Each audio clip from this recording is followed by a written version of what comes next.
दोस्तों, आदाब, सलाम, नमस्कार। आज के एपिसोड में हम फिर बात करेंगे सिवान के पूर्व सांसद रहे मोहम्मद शहाबुद्दीन की पत्नी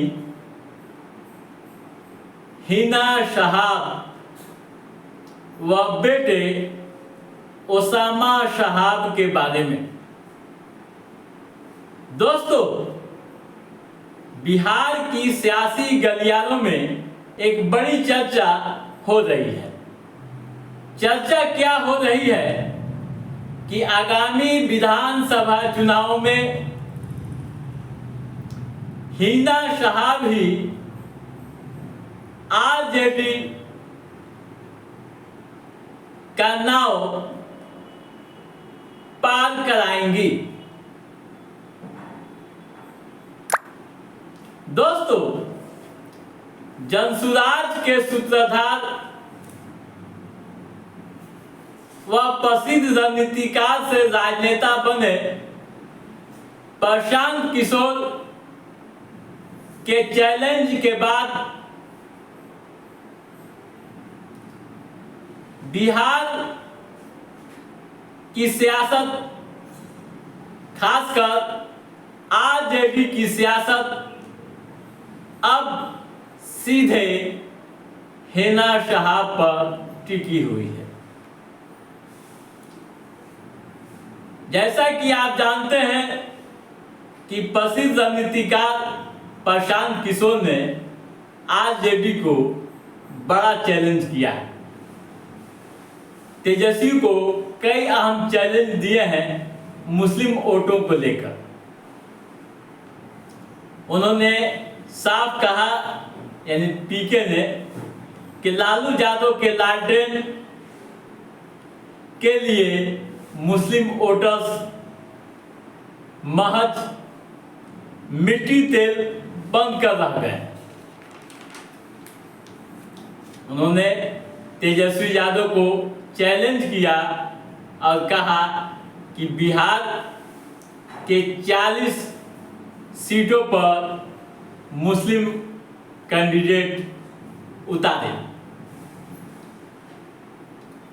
ये पीके का चैलेंज। दोस्तों, जैसा कि आप जानते हैं कि प्रशांत किशोर ने विधानसभा चुनाव में 40 मुस्लिम उम्मीदवार उतारने का ऐलान कर चुके हैं।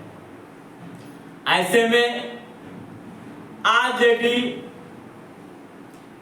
अब मुस्लिम वोटरों को अपने साथ जोड़े रखने के लिए एक नई रणनीति पर काम करने लगी है।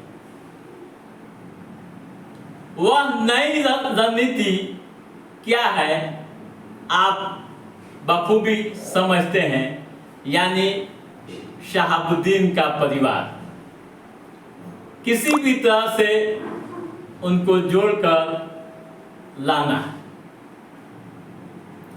आप पूर्व के चुनाव को देख चुके हैं, खासकर हाल में हुए लोकसभा चुनाव का परिणाम आपके सामने था कि कैसे मुस्लिम वोटरों की नाराजगी देखी गई। हिना शहाब निर्दलीय मैदान में थी और इसका खामियाजा आरजेडी को भुगतना पड़ा। अब 2025 के विधानसभा चुनाव में मुस्लिम वोटर्स न खिसके, MY समीकरण बरकरार रहे, इसके लिए आरजेडी अब नई रणनीति के तहत काम कर रही है। जो सूत्रधार बता रहे हैं, जो जानकार बता रहे हैं, उनकी माने तो शहाबुद्दीन के परिवार से आरजेडी की डील अब पक्की हो गई है। जो दूरियां बढ़ गई थी वह कम हो गई है और यह माना जा रहा है कि शहाबुद्दीन का परिवार फिर से आरजेडी के साथ खड़ा रहेगा। दोस्तों, हाल के दिनों में कई मुलाकात भी कई अहम संदेश सियासी गलियारों में दे गए। अभी 2 रोज पहले ओसामा शहाब भी तेजस्वी से मिलने उनके आवास पर गए थे। खबर यह भी आ रही है कि ओसामा शहाब तेजस्वी यादव की यात्रा में शामिल हो।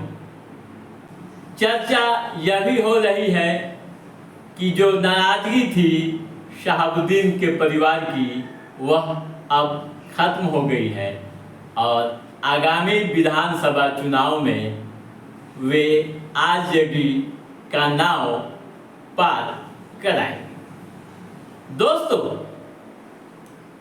जैसा कि आप जान रहे हैं कि प्रशांत किशोर बिहार की सियासी गलियारों में अभी खूब छाए हुए हैं। उनकी भी नजर मुस्लिम वोटरों पर है। मुस्लिम वोटर्स आरजेडी से कैसे टूटे, इनके लिए वह रणनीति बनाकर काम कर रहे हैं और कुछ हद तक सफलताएं भी मिलती दिख रही है। ऐसे में आरजेडी हैना शहाब को कैसे छोड़ सकती है? अगर छोड़ती भी है तो खामियाजा 24 के लोकसभा चुनाव की तरह विधानसभा में भी भुगतना पड़ सकता है। तो दोस्तों, आज के इस एपिसोड में बस इतना ही। हमारा ये एपिसोड कैसा लगा आप लाइक और कमेंट करके हमें जरूर बताइएगा।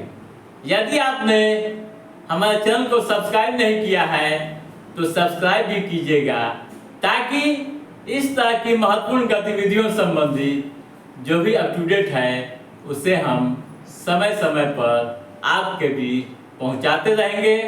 तब तक आप अपने दोस्त को दीजिए इजाजत।